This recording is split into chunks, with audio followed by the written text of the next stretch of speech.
चंद्रगुप्त और सुकन्या डकैतों के ठिकाने पर पहुंच उनके सरदार पर नजर रखे हुए थे। उन दोनों को इस बात का जरा भी एहसास नहीं हुआ कि कोई उन पर भी नजर रखे हुए है। जैसे ही डकैतों की सभा समाप्त हुई, वे सभी एक एक कर वहां से जाने लगे थे और तब तक मालकेतु की नजर पेड़ के पीछे से झांकते चंद्रगुप्त और सुकन्या पर पड़ चुकी थी। वो पड़पड़ाते हुए बोला, तो यहां छिपा बैठा है डरपोक, आज ये मेरे हाथों से नहीं बच सकता। मालकेतु ने अपना धनुष अपने हाथ में लिया और प्रत्यंचा पर तीर चढ़ा चंद्रगुप्त पर निशाना साध दिया। उसके तीर के निशाने पर चंद्रगुप्त का सर था। इससे पहले कि उसका बाण धनुष से छूटता, बिजली की गति से आता एक तीर उसके बाएं पैर में आ धंसा। मालकेतु दर्द से कराह उठा और साथ में उसका संतुलन भी बिगड़ गया। उसके हाथ से चंद्रगुप्त को मारने वाला बाण छूट तो गया, लेकिन उसका निशाना चंद्रगुप्त की तरफ न जाकर डकैतों की गुफा की तरफ चला गया। उस बाण ने एक डाकू की छाती को भेद डाला। मालकेतु के पांव में धंसे बाण को किसी और ने नहीं, बल्कि सूरजमल ने चलाया था।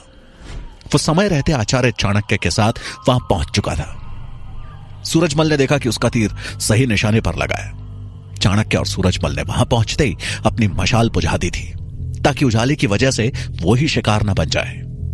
मालकेतु ने अपने आसपास देखा ताकि पता लग सके कि उस पर तीर किसने चलाया है, लेकिन उसे जंगल में सिवाय अंधेरे के कुछ और नजर नहीं आया। उसने दर्द से कराहते हुए खुद से कहा, ये बाण किसने चलाया होगा? लगता है कोई और भी है जो मेरा पीछा कर रहा है। वो अपने पैरों से बाण निकालने की कोशिश करने लगा, लेकिन बाण बहुत गहरा धंसा था। अचानक उसका ध्यान बाण के ऊपरी हिस्से पर गया। उसने सोचते हुए खुद से कहा, ऐसा बाण मैंने पहले कहीं देखा है। मगध में इस तरह के बाण तो नहीं बनते हैं, शायद तक्षशिला में। ये किसका हो सकता है? उस समय कुछ खास व्यक्ति अपने बाण खास तरह से बनवाते थे, इसलिए उनकी एक अलग पहचान होती थी। बाण से ही पहचान हो जाती थी कि वो किसका होगा। मालकेतु वही याद करने की कोशिश कर रहा था, लेकिन डकैतों के चिल्लाने की आवाज सुनकर वो सब भूल गया। डकैतों की गुफा पर बाण के अचानक हमले से उन लोगों के बीच भगदड़ मच गई। सभी तुरंत सतर्क हो गए। उन्होंने अपनी स्थिति संभाल ली। डकैतों के सरदार ने गुस्से में चिल्लाते हुए कहा, बाण किसने चलाया? एक डकैत उनके पास आया और बोला, सरदार, बाण जंगल की तरफ से आया है। मालूम होता है कि वो छुपकर हम पर नजर रखे हुए हैं। सरदार सबको सतर्क करते हुए बोला, सबके सब चारों ओर फैल जाओ और खोज करो उनकी। कोई भी बचना नहीं चाहिए। ये बोलकर उसने खुद भी अपनी तलवार निकाल ली और सावधानी से जंगल की तरफ बढ़ गया। एक एक कर सभी डाकू जंगल की दिशा में भागे। किसी ने अपने हाथों में तीर धनुष, तो किसी ने तलवार और किसी ने भाला ले रखा था। सुकन्या और चंद्रगुप्त ये देख हैरान थे कि आखिर जंगल से ये तीर किसने चलाया, और वो जो कोई भी है उसकी डकैतों से क्या दुश्मनी। सुकन्या हैरानी से धीमे स्वर में बोली, चंद्र, डकैतों पर यह बाण किसने चलाया? चंद्रगुप्त भी संशय में बोला, पता नहीं, मालूम होता है कोई और भी है यहां जो छुपकर डकैतों पर नजर रखे है। सुकन्या बोली, हमारे सिवाय डकैतों का और कौन शत्रु हो सकता है? चंद्रगुप्त बोला, सुकन्या, वो डाकू है, उनके मित्र कम और शत्रु ज्यादा होते हैं। जिस किसी ने भी ये तीर चलाया है उसे भी हमारी तरह ही इन डकैतों की तलाश होगी। डकैतों का एक झुंड मशाल लिए तेजी से दोनों की तरफ बढ़ता चला आ रहा था। ये देख चंद्रगुप्त बोला, सुकन्या, हमें यहां से अतिशीघ्र जाना होगा। हम अकेले इतने सारे डकैतों का सामना नहीं कर सकते। अगर हम इनकी नजरों में आ गए तो इन्हें लगेगा कि बाण हमने ही चलाया था। सुकन्या ने भी चंद्रगुप्त की बात पे हामी भरी और दोनों बिना कोई शोर किए चुपचाप वहां से निकल गए। वहीं सूरजमल ने मालकेतु को मारने के लिए फिर से उस पर निशाना साधा, लेकिन मालकेतु समझ चुका था कि उस पर नजरें रखी जा रही है। साथ ही डाकुओं का एक झुंड उसकी तरफ भी बढ़ा चला आ रहा था, इसलिए अंधेरे का फायदा उठाकर वो वहां से छिपते छिपाते भागने लगा। सूरजमल एक ऊंचे पेड़ की डाली पर बैठा था। इससे पहले कि वो मालकेतु पर दूसरा तीर चला पाता, वो सूरजमल की नजरों से ओझल हो चुका था। वहीं चंद्रगुप्त और सुकन्या वापस तक्षशिला की ओर भाग रहे थे। लेकिन इसी बीच एक डाकू की नजर सुकन्या पर पड़ी। वो चिल्लाते हुए बोला, वो रहा हमलावर, पकड़ो पकड़ो, भागने न पाए। कुछ डकैत अब तेजी से चंद्रगुप्त और सुकन्या के पीछे भागने लगे। अब चंद्रगुप्त और सुकन्या आगे आगे और डकैतों का झुंड उनके पीछे पीछे था। अगले ही पल डाकू उन पर पीछे से बाणों की वर्षा करने लगे। हर एक बाण दोनों के प्राण लेने को व्याकुल था। कोई बाण उनके सामने वाले पेड़ पर जा लगता तो कोई उनके पैरों के पास जमीन पर धंस जाता। सुकन्या और चंद्रगुप्त दोनों बड़ी कुशलता और सतर्कता के साथ उन बाणों से बचते हुए भागे जा रहे थे। लेकिन तभी एक डाकू ने उन पर निशाना साधते हुए अपनी कुल्हाड़ी फेंकी। वो कुल्हाड़ी निशाना भटक कर एक पेड़ की डाली से जा लगी। कुल्हाड़ी लगते ही वो डाली कट कर अलग हो गई और वो डाली सुकन्या पर ही गिरने वाली थी कि चंद्रगुप्त ने उसे अपनी तरफ खींच लिया। सुकन्या चंद्रगुप्त की बाहों में गिर पड़ी। वो उसकी आंखों में देखते हुए बोली, धन्यवाद चंद्र, मेरी जान बचाने के लिए। चंद्रगुप्त बोला, अगर हम यहीं रहे तो हमारी जान अवश्य जाएगी। सुकन्या थोड़ा मुस्कुराते हुए बोली, तुम्हारे होते हुए मेरी जान नहीं जा सकती। चंद्रगुप्त हल्के गुस्से में बोला, तुम्हें इस वक्त शरारत सूझ रही है, अभी इसका वक्त नहीं है। हमें और तेज भागना होगा, अन्यथा यह जंगल ही हमारा समाधि स्थल बन जाएगा। दोनों ने अपने भागने की गति और तेज कर दी। चंद्रगुप्त सुकन्या का हाथ पकड़े दौड़ रहा था। जिस डाकू ने उन्हें सबसे पहले देखा था वो अब उन दोनों के बहुत करीब आ चुका था। अब वो धनुष से अपना निशाना साध सुकन्या पर वार करने ही वाला था कि तभी एक तीर उसकी छाती को भेद गया। वो वहीं अचेत सा गिर पड़ा। उसके बाकी साथी उससे कुछ दूर पीछे थे। उस डाकू की चीख सुनकर बाकी साथी भी दौड़ते हुए उस तक आ पहुंचे। उसने अपने साथियों को बताया कि उन दोनों के अलावा कोई और भी है जो उनकी सहायता कर रहा है। हमें सतर्क हो जाना चाहिए। सभी पहले से भी और सतर्क हो गए और फूंक फूंक कर कदम आगे बढ़ाने लगे। उस डाकू पर वो तीर सूरजमल ने चलाया था। वो तुरंत ही पेड़ से उतरा और आचार्य चाणक्य की तरफ बढ़ चला। सुकन्या और चंद्रगुप्त भागते हुए जैसे एक बड़ी सी चट्टान के पास से गुजरे, अचानक से चाणक्य ने दोनों का हाथ पकड़ उन्हें चट्टान के पीछे खींच लिया। चंद्रगुप्त और सुकन्या एक बार को तो घबरा गए, लेकिन आचार्य को देखकर उन दोनों ने राहत की सांस ली। चंद्रगुप्त ने हैरानी भरे स्वर में पूछा, आचार्य आप यहां? चाणक्य ने इशारे से उन दोनों को चुप रहने को कहा। चंद्रगुप्त और सुकन्या उनकी बात मान एकदम चुप्पे साधे चट्टान के पीछे छिपे रहे। चंद्रगुप्त और सुकन्या को भीतर ही भीतर इस बात का डर लग रहा था कि कहीं आचार्य चाणक्य उन पर गुस्सा ना हो, क्योंकि चाणक्य एकदम चुप्पी साधे बैठे थे। उनकी चुप्पी दोनों को अंदर ही अंदर खाए जा रही थी। सुकन्या धीरे से चंद्रगुप्त के कान में बोली, आचार्य की चुप्पी का क्या मतलब समझे? चंद्रगुप्त ने भी लगभग फुसफुसाते हुए कहा, उनकी चुप्पी ही हमारे लिए सबक है।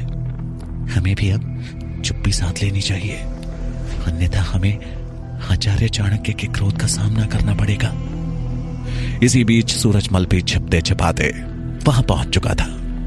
चारों खुद को डकैतों की दृष्टि से बचाने का हर संभव प्रयास कर रहे थे।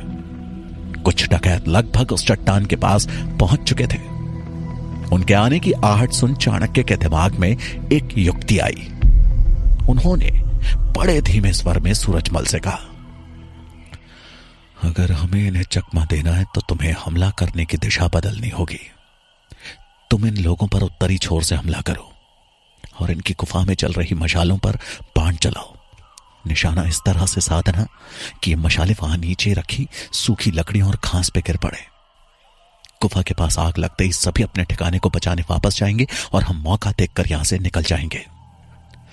सूरजमल ने उनकी आज्ञा का पालन किया और उत्तरी छोर की तरफ चला गया। वहां पहुंच सूरजमल ने उन मशालों पर निशाना साध दिया और अगले पल वो मशालें जमीन पर पड़ी सूखी घास पर जा गिरी। सूखी घास पे मशाल गिरते ही उसने तुरंत आग पकड़ ली। आग के चलते वहां रखी लकड़ियां भी धूं धूं करके जलने लगी। थोड़ी ही देर में गुफा के पास भयंकर अग्नि प्रज्वलित हो गई। जैसे ही कुछ डकैतों की दृष्टि उस आग पर पड़ी, वो चिल्लाते हुए गुफा की तरफ भागे। तभी उनका सरदार चिल्लाते हुए बोला, गुफा में आग लग गई है, जल्दी कोई पानी लाओ वरना हमारा सारा सामान जलकर राख हो जाएगा। जैसे ही बाकी डकैतों ने सरदार की आवाज सुनी, वे भी आग आग चिल्लाते हुए उसे बुझाने भागे। उन लोगों की चीख पुकार सुनकर जंगल की तरफ आए डकैतों का ध्यान भी उस ओर चला गया। वे लोग भी सुकन्या और चंद्रगुप्त को ढूंढना छोड़ वापस गुफा की तरफ भागे। ये देखा आचार्य चाणक्य बोले, यही समय है हमारे यहां से निकल भागने का। अब तक सूरजमल भी अपना काम खत्म कर वहां आ पहुंचा था। चांद की थोड़ी थोड़ी रोशनी जंगल के उन पेड़ों की सघनता को चीरते हुए जमीन पर पहुंच रही थी। चारों उसी रोशनी में तुरंत जंगल से तक्षशिला की ओर प्रस्थान कर गए। उधर मालकेतु एक पांव को अपने हाथ से सहारा देते हुए डकैतों के उस ठिकाने से काफी दूर आ चुका था। उससे अब चला नहीं जा रहा था। उसके पांव से काफी खून बह चुका था। खून बहने के चलते अब उसकी आंखें बंद होने लगी थी। वो एक पेड़ के नीचे बैठ गया।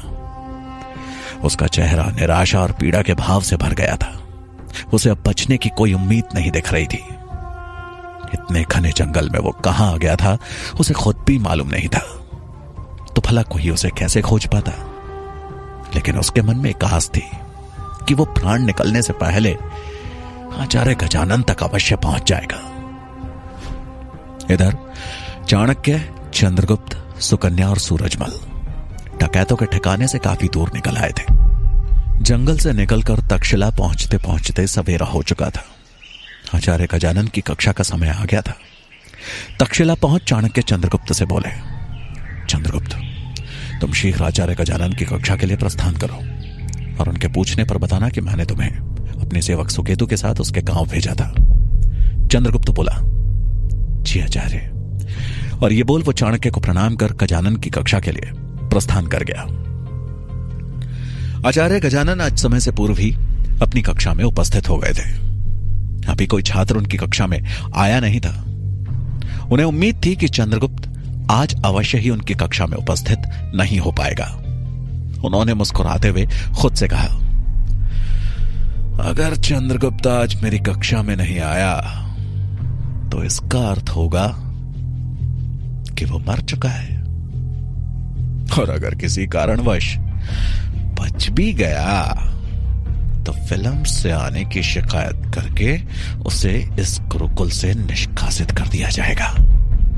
बस एक बार मैं आचार्य चाणक्य के मुख पर हार का भाव देखना चाहता हूं। वो मन ही मन अपनी जीत पर खुश हुए जा रहे थे कि तभी कक्ष के द्वार से एक जानी पहचानी आवाज सुनाई दी, आचार्य, क्या मैं अंदर आ सकता हूं? आचार्य गजानन ने द्वार पर चंद्रगुप्त को खड़े देखा तो उनके आश्चर्य की सीमा नहीं रही। आज वो कक्षा में सबसे प्रथम आया था। वो दिखने में ऐसा बिल्कुल भी नहीं लग रहा था कि रात का थका हारा हो। उनके मुख से अनायास ही निकला, चंद्रगुप्त, तुम? चंद्रगुप्त ने भोलेपन का नाटक करते हुए कहा, जी आचार्य। आचार्य गजानन आश्चर्य में बोले, लेकिन तुम इतनी जल्दी कक्षा में कैसे आ गए? चंद्रगुप्त मासूमियत के साथ बोला, आचार्य, भला मैं आपकी कक्षा में देरी से कैसे आ सकता हूं? गजानन समझ रहे थे कि यह सब जरूर चाणक्य ने ही इसे सिखाकर भेजा है। उन्होंने थोड़ा सख्त होते हुए पूछा, कहां थे तुम कल से? चंद्रगुप्त ने आचार्य चाणक्य की सिखाई भाषा बोल दी। आचार्य गजानन समझ गए कि चंद्रगुप्त से पूछना रेत में सुई ढूंढने के बराबर है। कुछ ही देर बाद पप्पत और वीरसेन भी वहां पहुंच गए। उन्हें भी उम्मीद नहीं थी कि चंद्रगुप्त वहां पहले से उपस्थित होगा। उनके अंदर प्रवेश करते ही चंद्रगुप्त पप्पत की तरफ देखकर धीरे से मुस्कुराया। वीरसेन का तो चेहरा पीला पड़ चुका था। आचार्य गजानन, पप्पत और वीरसेन की नजरें एक बार फिर मिली। उन आंखों में चिंता साफ नजर आ रही थी। उन्हें मालकेतु की चिंता भी सताने लगी थी। मालकेतु की तरफ से अब तक कोई सूचना भी नहीं आई थी। उन्हें समझ नहीं आ रहा था कि कल रात क्या घटित हुआ और चंद्रगुप्त बच कैसे गया। वहीं दूसरी तरफ मगध में मुरा को आज एक बार फिर रसोई घर का काम सौंपा गया था। वो कढ़ाई में सब्जी पलट रही थी, लेकिन उसका ध्यान कहीं और था। उसने मन ही मन खुद से कहा, अचानक आज मुझे रसोई घर का कार्य क्यों सौंपा गया? महारानी मुझसे नाराज नहीं हो सकती। मुझसे पहले भी एक दो बार गलती हुई थी, लेकिन उन्होंने मुझे माफ कर दिया था। वो खुद में ही बड़बड़ाए जा रही थी। पता नहीं मेरा चंद्रगुप्त किस हाल में होगा। महारानी के पास रहने से कम किसी षड्यंत्र का भान हो जाता था, लेकिन अब कैसे नजर रखूं? वो इन्हीं ख्यालों में डूबी हुई थी कि तभी उस रसोई घर में मंत्री शंभुनाथ ने प्रवेश किया। वो वहां रखे मिष्ठान की जांच करते हुए एक सेवक से बोले कि राज अधिकारियों को खाना देने से पहले इसे चखा गया? सेवक ने नामे सर हिलाते हुए कहा, क्षमा करें मंत्री जी, अभी नहीं। शंभुनाथ बोले, ये मिष्ठान चखने के बाद ही राजाधिकारियों तक जाएगा। सेवक ने सर झुकाकर कहा, जी मंत्री जी। वो वहां से आगे बढ़े और खीर का जायजा लिया। वो एक एक पकवान का जायजा लेते हुए मुरा के पास से गुजरे। मुरा कड़ाही में सब्जी चलाने में व्यस्त थी। मंत्री शंभुनाथ ने धीरे से कहा, व्यर्थ चिंता करने की आवश्यकता नहीं है। मैंने ही तुम्हें रसोई घर में कार्य दिलवाया है ताकि मैं तुमसे बिना किसी की नजरों में आए बातें कर सकूं। कल तुम्हारे संबंधियों से मिलने जाना है, चंद्र के बारे में पूछताछ करने। तैयार रहना। मुरा धीरे से बोली, ठीक है। वो और कुछ पूछने के लिए पीछे मुड़ी ही थी, लेकिन तब तक मंत्री शंभुनाथ वहां से गायब हो चुके थे। वहीं अमात्य के गुप्तचर ने मंत्री शंभुनाथ को मुरा से बात करते देख लिया था। उसने मन ही मन कहा, आखिर मंत्री शंभुनाथ को भला एक दासी से क्या काम? मुझे लगता है कि मुझे यह बात अमात्य को बतानी चाहिए।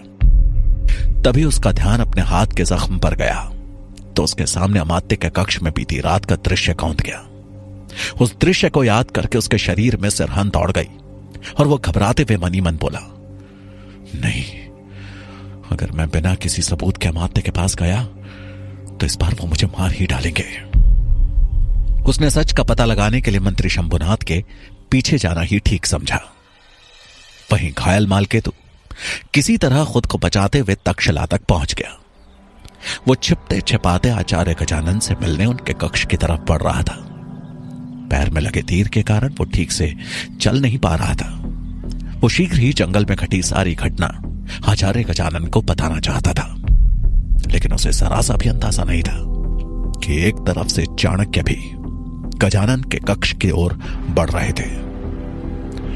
क्या मालकेतु और चाणक्य का आमना सामना हो पाएगा? क्या आचार्य चाणक्य चंद्रगुप्त और सुकन्या को उनकी गलती का कोई भारी दंड देंगे? जानने के लिए सुनिए चाणक्य का अगला भाग।